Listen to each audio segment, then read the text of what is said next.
మనం ఇప్పుడు ధ్యానించబోతున్నటువంటి లేఖన భాగము 3, 4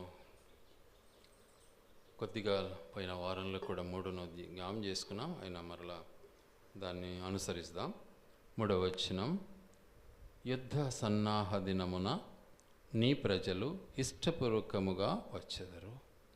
నీ యవనస్తులలో శ్రేష్ఠులు పరిశుద్ధాలంకృతులై మంచు వలె అరుణోదయ గర్భములో నుండి నీ యొద్దకు వచ్చెదరు. ఇష్టపూర్వకముగా మన దగ్గరికి అనగా దేవుని దగ్గరికి రావటానికి దేవుడు సమయాన్ని సిద్ధపరిచినటువంటి వాడుగా చూస్తూ ఉన్నాం. కాబట్టి ఆలోచిద్దాం. దేవుని వాక్యానుసారంగా దేవుని యొక్క మాటను వినటానికి వచ్చే సమయం ఆసన్నమైంది అంటున్నాడు. దగ్గరికి వచ్చింది. ఆ సమయంలో అందరూ పరిగెత్తుకుంటూ వస్తారు. యేసుప్రభు మాటలు వినాలి, దేవుని మాటలు వినాలి, వాక్యం వినాలి, యాకోబు దేవుని మాటలు వినాలి, ఇజ్రాయెల్ దేవుని మాటలు వినాలి, దేవాది దేవుని మాటలు వినాలి అన్నటువంటి ఆశ కలిగి ప్రజలందరూ కూడా రావటానికి ఇష్టపడతారు. విల్లింగ్లీ, ఎందుకంటే ఇష్టపూర్వకంగా రావటానికి ఇష్టపడతారు. చూద్దాం, ఆ మాటను ఒక్కసారి గమనిద్దాం ఆయా రెఫరెన్సుల ద్వారా. యెషయా గ్రంథం 1వ అధ్యాయం. యెషయా గ్రంథం 1వ అధ్యాయం. యెషయా గ్రంథం 1వ అధ్యాయం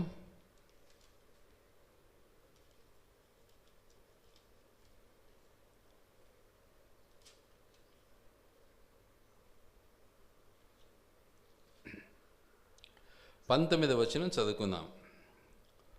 మీరు సమ్మతించి నా మాట వినిన ఎడల మీరు భూమి యొక్క మంచి పదార్థములను అనుభవింతురు.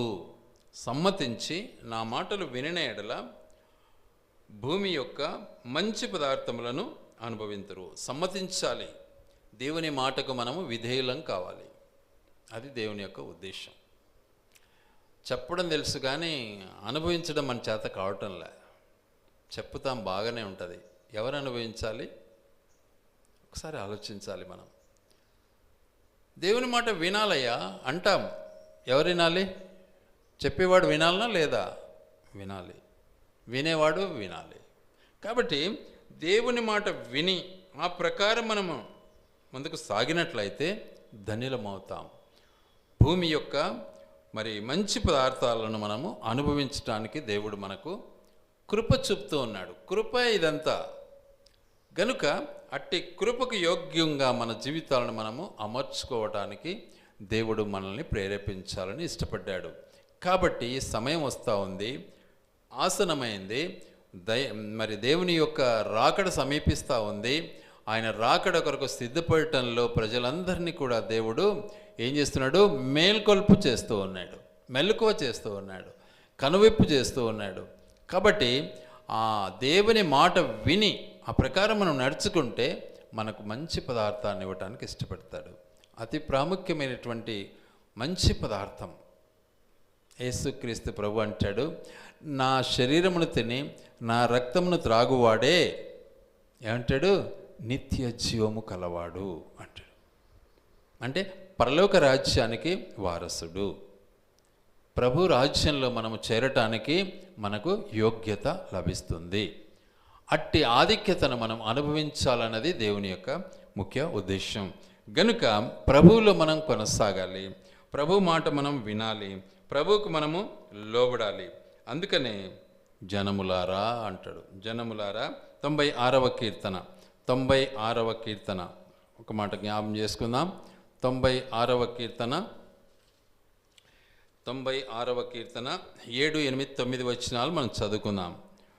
జనముల కుటుంబములారా యెహోవాకు చెల్లించుడి, మహిమ బలములు యెహోవాకు చెల్లించుడి, యెహోవా నామమునకు తగిన మహిమ ఆయనకు చెల్లించుడి, నైవేద్యము తీసుకొని ఆయన ఆవరణములోనికి రండి, పరిశుద్ధాలంకారములు ధరించుకొని యెహోవాకు నమస్కారము చేయుడి, సర్వజనులారా ఆయన సన్నిధిని వనకుడి. వణికేవాడు ఇప్పుడు ఎవడు లేడు. అందరు చెప్పేవాళ్ళు ఉన్నారు కానీ వనకడంలా ఎవరు. దేవుని భయం ఎవరిలో లేదు. మాకన్నీ తెలుసు అంటారు, వాక్యం మాకు తెలుసు అంటారు. చెప్పడము సుత్తె కొట్టమంటే కొడతారు కానీ ఎవడు లోబడాలి, ఎవడు ఆ యొక్క దేవుని భయాన్ని కలిగి జీవించాలి? చెప్పేవాడే చేయకపోతే ఇక వినేవాళ్ళు ఎంత మాత్రం ఉంటారు? గనుక మన జీవితంలో మనము దేవుని యొక్క ఉద్దేశాన్ని గుర్తెరిగినటువంటి వారమై ఎల్లప్పుడు కూడా ఆయన సన్నిధిలో ఏం చేయాలి? స్తుతి చెల్లించాలి. యెహోవాకు ఎల్లప్పుడూ స్తుతి చెల్లించాలి.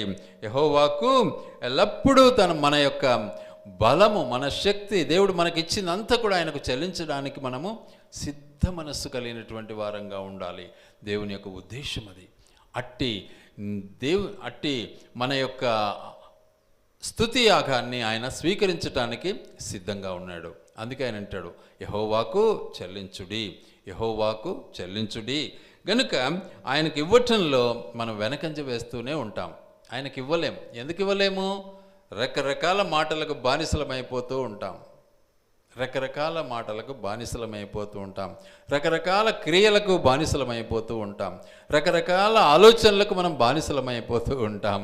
చెప్పడమేమో సుత్తె కొట్టినట్టు చెప్తాం, అంతే. చెప్పడం తెలుసు మనకు, కానీ చేయటంలో మనమంతా ఏమైపోయినామో ఫెయిల్యూర్స్ అయిపోయినాం. గనుక దేవుడు మనల్ని హెచ్చరిస్తున్నాడు. ఎందుకు అంటే ఆయన తిరిగి రానయ్యున్నవాడు, ఆయన తిరిగి వస్తాడు. కనుక ఆయన సన్నిధిలో ఇష్టపూర్వకంగా మనం వెళ్ళాలి అన్నది దేవుని యొక్క ముఖ్య ఉద్దేశం. ఇష్టపూర్వకంగా ఆయన సన్నిధికి వెళ్తే మనము ధన్యులమవుతాం. అందుకని ఆయన అంటున్నాడు, రండి, ఏం చేయాలి? యెహోవాకు మీ హృదయాలను చెల్లించుడి. యెహోవాకు మీ కుటుంబములారా, జనములారా, మీ బలములు కలిగినటువంటి వారలారా, యెహోవాకు కృతజ్ఞతలు చెల్లించుడి. తర్వాత ఇంకేమంటున్నాడు? యెహోవా నామమునకు తగిన మహిమ ఆయనకు చెల్లించుడి. దేవుని మహిమపరచాలి, ఘనపరచాలి. మహిమ ఎప్పుడు మహిమపరుస్తాము అంటే, నోటితో డబ్బా కొట్టుకుంటే మహిమపరచలేం. మనం నోటితో డబ్బా కొడితే మహిమపరచలేం. మన క్రియ దేవుని మహిమపరుస్తుంది. చాలా మంది లౌడ్ స్పీకర్ పెట్టి చెప్తే దేవుడు మహిమపరచబడుతూ ఉంటాడని అనుకుంటూ ఉంటారు, కానీ వానిలో సాక్ష్యమే లేకపోతే దేవుని దూషిస్తారు అందరూ. ఇది తెలుసుకోవడంలా ప్రజలు. సాక్ష్యం లేని నీ సొత్తు ఎవరికి అవసరం? కాబట్టి దేవుని మహిమపరచటానికి ఏం కావాలి? మనలో సాక్ష్యం కావాలి.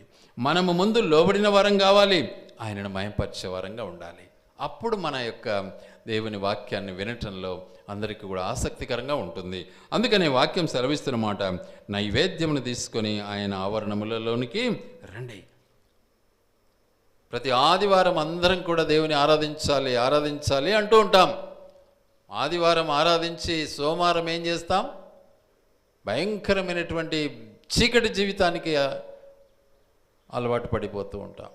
కానీ వాటి నుంచి మనము వేరే దేవుని మహిమపరచాలి, మహిమకు యోగ్యంగా మనం జీవించాలి.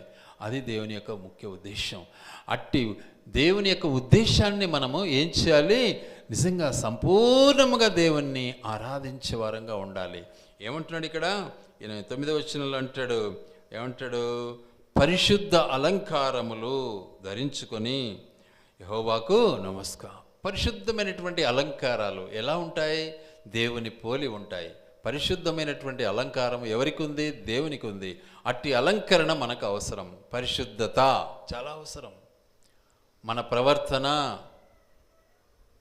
మనకు కావాల్సినటువంటి జీవన శైలి ఎలా ఉండాలి? ప్రేమతో, క్రీస్తు ప్రేమలో మనం ముందుకు సాగాలి.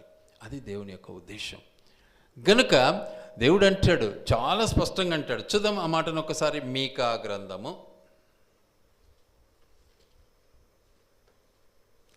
మీకా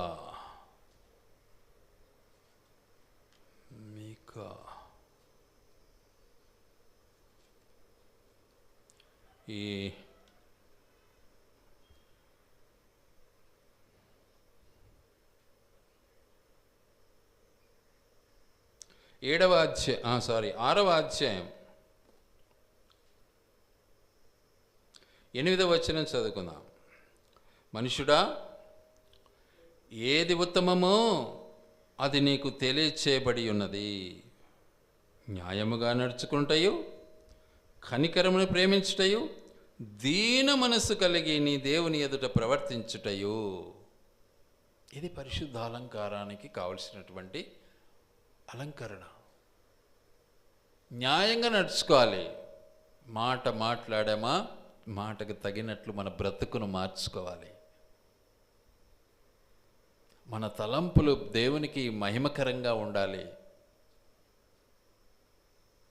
కాబట్టి న్యాయమైన ప్రవర్తన ఉండాలి మనలో. రెండవది, ఎల్లప్పుడూ కనికరము కలిగిన ఒకరిని ప్రేమించేది నేర్చుకోవాలి. ఒకరిని దయ చూపించాలి. ఒకరికి దయ చూపించాలి. కనికరం కలిగి ఉండాలి. ప్రేమ కలిగి ఉండాలి. క్రీస్తు ప్రేమ మనకు మాదిరి.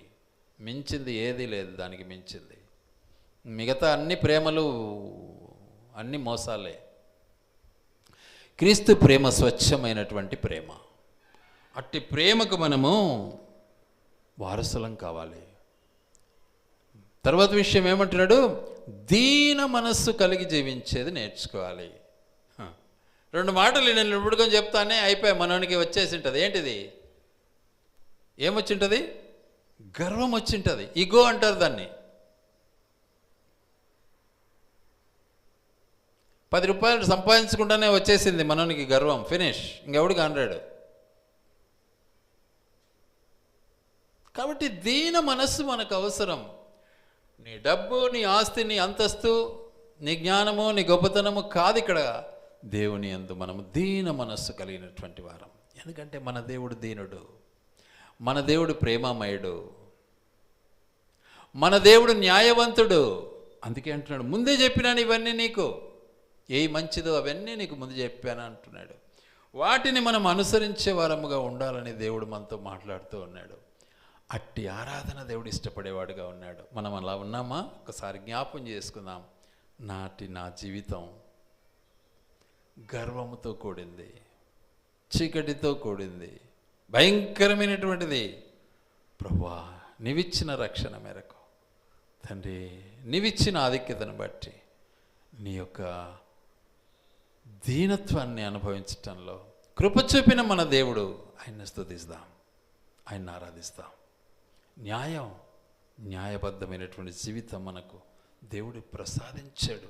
న్యాయంగా నడుచుకుందాం, దేవుని స్తుతిస్తాం. ఎల్లప్పుడూ ప్రేమను కలిగి జీవిస్తాం, తగ్గింపు కలిగి జీవిస్తాం, ఎల్లప్పుడూ లోబడే స్వభావం కలిగి జీవిద్దాం. దేవుని ప్రేమను వెల్లడిపరుస్తాం.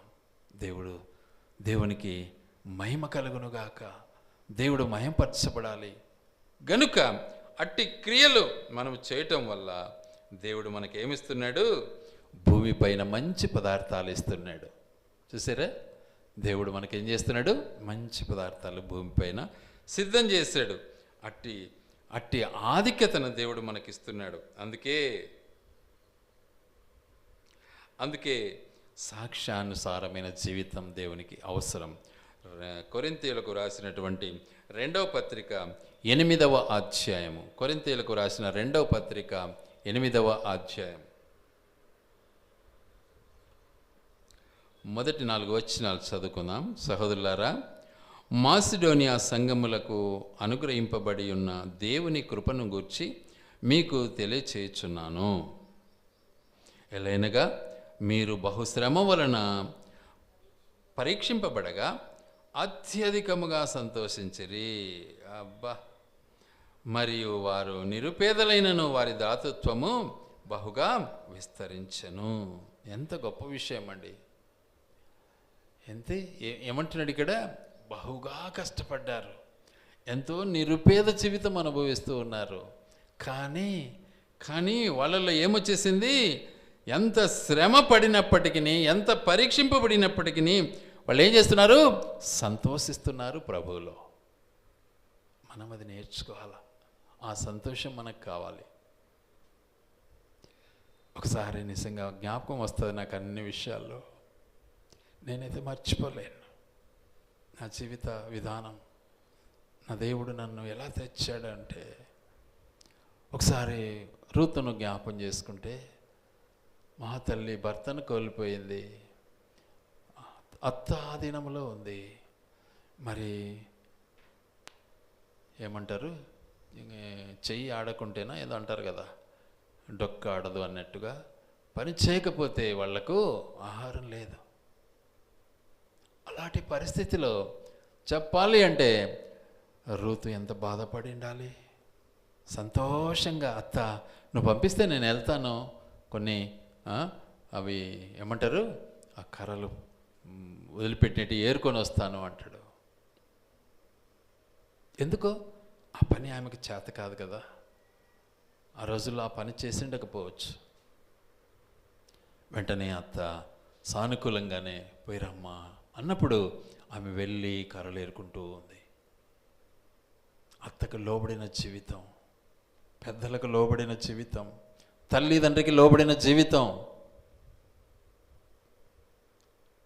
ఏం చేసింది? ఎంతగా దేవుడు రూతును ఆశీర్వదించాడు, ఎంతగా ఆశీర్వదించాడు. ఇంత అంత కాదు, బహుగా ఆశీర్వదించాడు. చూద్దాం ఒకసారి రూతు గ్రంథం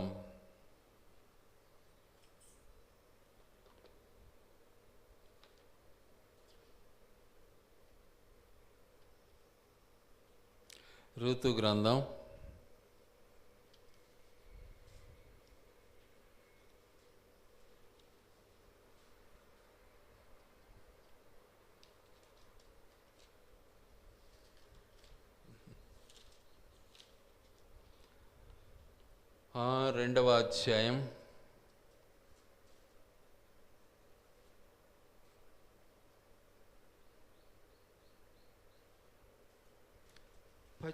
10వ వచనం చదువుకుందాం. అందుకు ఆమె సాగిలపడి తల వంచుకొని, ఏమి తెలసి పరదేశినైన నా యందు లక్ష్యముంచున్నట్లు నీకు కటాక్షము కలిగెను అని చెప్పగా, బోయజు, నీ పెనిమిటి మరణమైన తరువాత నీవు నీ అత్తకు చేసినదంతయు నాకు తెలియబడెను. బా, ఎంత చేయకపోతే ఆ సత్యం బయటకు వస్తుందా? ఆమె ఆ విధంగా విధేయత చూపకపోతే ఆ మాటలు ఇక్కడ రాయబడతాయా? ఆమె సాక్ష్యపు జీవితం వెల్లడవుతుందా? గమనించాలి మనం. భర్త లేడు, చనిపోయాడు, అత్త మాధీనంలో ఉంది. అత్తని ఎలా ప్రేమించింది, అత్త మాటకు జవదాటలే.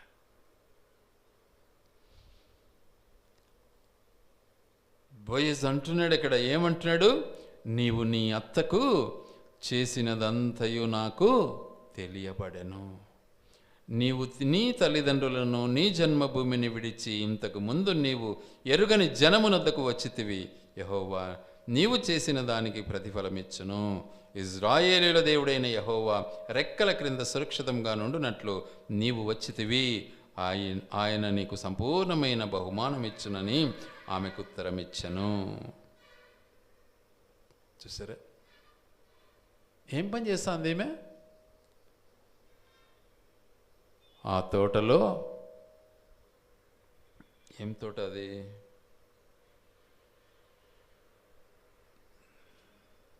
యవల తోట. ఆ తోటలో వెనక పరిగె ఏరుకోవడానికి పోయింది. పరిగె ఏరుకోవడానికి కూడా ఎంత ఆధిక్యత దేవుడు ఇచ్చాడు, స్వతంత్రం ఇచ్చాడు. బోయజ్ వాళ్ళకు చెప్పారు పని వాళ్ళతో, ఆమెకు కొద్ది కొద్దిగా అక్కడ వదిలేసి రండి అని. పరిగె వదిలేయండి. బా, అవి అనుకున్నప్పుడు నా జీవితం జ్ఞాపకం వస్తుంది నాకు. ఒకనాటి నా జీవితం అది అని నేను దుఃఖపడలే. అప్పుడు చిన్న వయస్సు, ఇంత ఆలోచన లేదు నాకు. కానీ ఇప్పుడు జ్ఞాపకం వస్తే అవన్నీ తలుచుకున్నప్పుడు నా దేవుడు ఎంత గొప్పవాడో, ఎంత అద్భుతంగా తన దాసుని విషయంలో, తన బిడ్డల విషయంలో ఎంత తన యొక్క ఆలోచన గొప్పది అన్నది బయలుపరచబడతా ఉంది. కాబట్టి దేవుని యొక్క ఔన్నత్యం చాలా గొప్పది. అందుకని వాక్యం సెలవిస్తున్న మాట చాలా స్పష్టంగా ఉంది.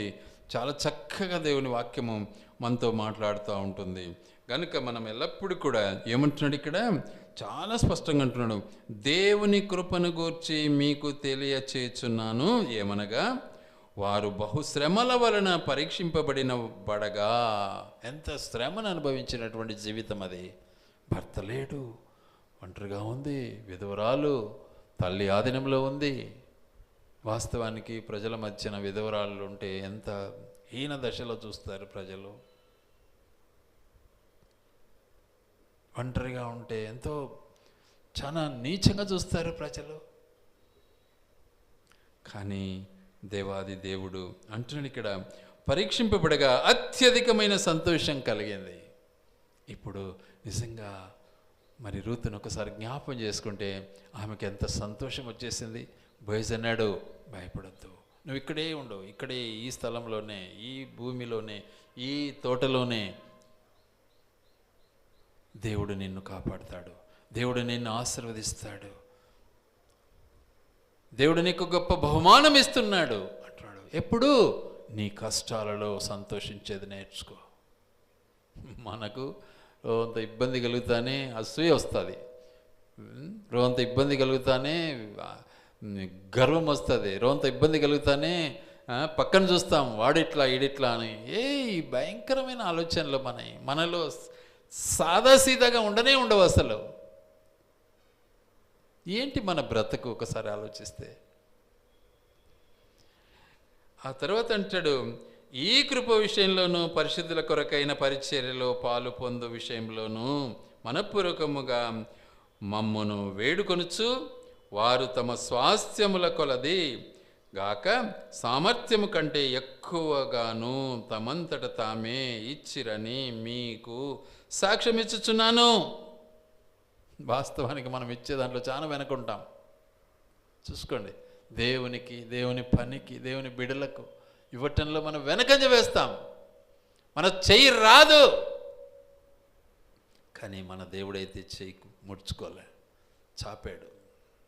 ఇదిగో నన్నే తినేయండి అన్నాడు, నా రక్తం త్రాగండి అన్నాడు మన దేవుడు.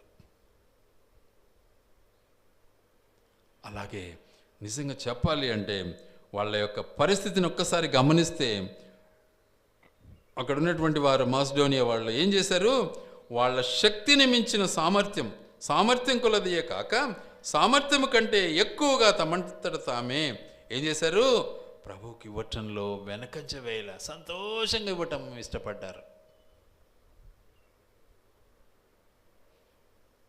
ఒకప్పటి నా అనుభవం అది. ఒకప్పుడు నాకు నిజంగా చెప్పాలి అంటే ఎంత, నా పెన్షన్ మొట్టమొదట 400 చిల్లర. ఆ 400 చిల్లరలో కుటుంబ పోషణ, పిల్లల ఖర్చు, అమ్మకు మందులు, ఏంటి ఎలా జీవించామో, ఎలా గడిపామో. నా దగ్గర ఏం పైసా లేదు.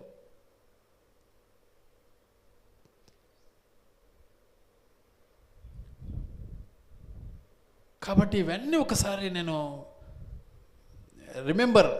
జ్ఞాపకం చేసుకున్నప్పుడు నిజంగా అద్భుతం, దేవుడు అద్భుతం చేశాడు కదా మన పట్ల.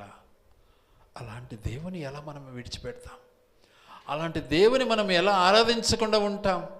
అలాంటి దేవుని ఎలా మనము స్తుతించకుండా ఉంటాం? కాబట్టి అట్టి గొప్ప ఆధిక్యతను మనము అనుభవించటంలో వెనకంజ వేయకూడదు. అందుకనే సాక్ష్యాన్ని మనము కలిగి ఉందాం.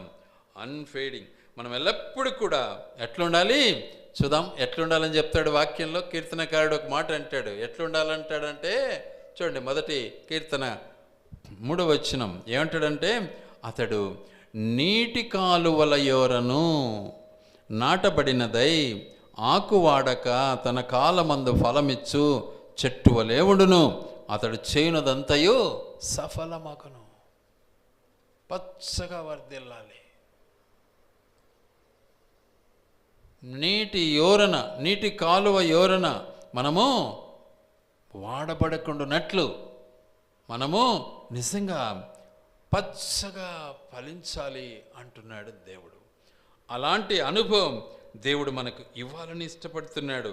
గనుక ఎల్లప్పుడూ కూడా దేవుని యందు మనము జీవించటం నేర్చుకోవాలి. అందుకే మనం కృతజ్ఞలం కావాలి. ఏమంటాడు? కృతజ్ఞలం కావాలి. చదము ఒకసారి 103వ కీర్తన, 103వ కీర్తన, కృతజ్ఞతా జీవితం ఒకసారి జ్ఞాపం చేసుకుందాం. 103వ కీర్తన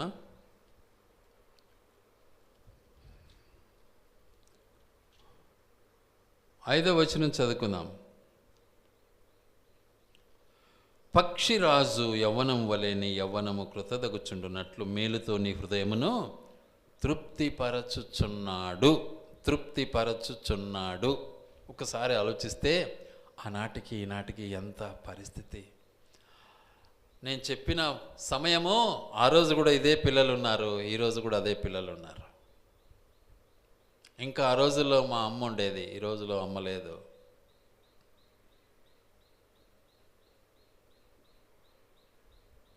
మరి ఎలా జీవితాన్ని గడుపుకోగలుగుతున్నాం? ఎలా దేవుడు ఆశీర్వదించాడు? అద్భుత రీతిగా సేవలో దేవుడు నన్ను తీసుకెళ్ళటంలో కృప చూపాడు. గ్రామం తిప్పాడు, పల్లె నిజంగా చెప్పాలి అంటే ప్రాంతమంతా తిప్పాడు. దేవుని మహింపరచుకోవటంలో తన దాస్తుని విరిచి వాడుకున్నాడు. ఊహించలే, అసలు అన్నం దొరుకుతుందా లేదని ఆలోచించలే. ఆ గ్రామానికి నడవాలి అంటే నడిచి వెళ్తా ఉన్నా, సైకిల్ వెళ్తే సైకిల్ లేదా నడిచి. తన పరిచర్య, తన పని దేవుడు నిజంగా ఊహించలే. సామర్థ్యం కంటే అధికం దేవునికి ఇవ్వటంలో దేవుడు కృప చూపాడు. అందుకే దేవుడు నిజంగా నన్ను, నా కుటుంబాన్ని అద్భుతంగా ఆశీర్వదించి ఈ స్థితికి తీసుకొచ్చాడని నేను ఎల్లప్పుడూ దేవునికి కృతజ్ఞతలు చెల్లిస్తూ ఉంటున్నాను. మన జీవితంలో ఇది నేర్చుకోవాలి, మర్చిపోకూడదు. గనుక ప్రభువులో కొనసాగు నిమిత్తమై ఎల్లప్పుడూ కూడా ప్రభువులో మనం జీవించాలి అన్నదే దేవుని యొక్క ముఖ్య ఉద్దేశం. అట్టి ఆధిక్యతను మనం అనుభవించటంలో మనము ఫెయిల్యూర్స్ కాకూడదు. అదే దేవుని యొక్క ఆశయం. అందుకే దేవుడు మనతో మాట్లాడుతున్నటువంటి మాటను ఒక్కసారి మనం జ్ఞాపం చేసుకుంటే, ఆయన ఎల్లప్పుడూ మనకు ఏమై ఉంటాడు? ఆశ్రయ దుర్గమై ఉంటాడు, మన కోటయ్య ఉంటాడు, మనల్ని ఆదరించేవాడుగా ఉంటాడు, మనల్ని కాపాడేవాడుగా ఉంటాడు. అందుకే దావీదు మహారాజు తన యొక్క కీర్తన జీవితాన్ని ఒకసారి జ్ఞాపం చేసుకుంటే ఆయన అంటున్నాడు, ఏమంటున్నాడు ఇక్కడ 92వ కీర్తన 14వ వచనం, నాకు ఆశ్రయదుర్గమైన యెహోవా యథార్థవంతుడనియు ఆయన యందు ఏ చెడుతనమును లేదనియు ప్రసిద్ధి చేయుటకు వారు ముసలితనమందు ఇంకా చిగురు పెట్టుచుందురు, సారము కలిగి పచ్చగా ఉందురు. దేవుడిచ్చినటువంటి ఆధిక్యతది. వాస్తవానికి వృద్ధాప్య దశలో కూడా దేవుడు తన దాసుని వాడుకోవటానికి ఇష్టపడ్డాడు. దేవునికి స్తుతి చెల్లిస్తాం, దేవుని ఆరాధిస్తాం. దేవుడు మనకు చేసిన ఈ మేళ్ళన్నిటినీ ఒక వచనమే మనకు సుమారుగా సమయం సరిపోయింది కాబట్టి ఇంతటితో ముగిస్తూ ఉన్నాను. ఎందుకంటే ఆయన ఆరాధించడం నేర్చుకున్నాం. ఆయన మనకి ఇచ్చాడు. ఎలాంటి పరిస్థితిలోనూ దేవుడు మనల్ని కాపాడటానికి నిజంగా ఆయన చేసిన మేళ్ళు మనం మర్చిపోకూడదు. కృతజ్ఞలమై జీవిస్తాం, స్తుతిస్తాం, ఆరాధిస్తాం. దేవుడి మాటలు ఆయన వినికిడిలో ఆశీర్వదించునుగాక.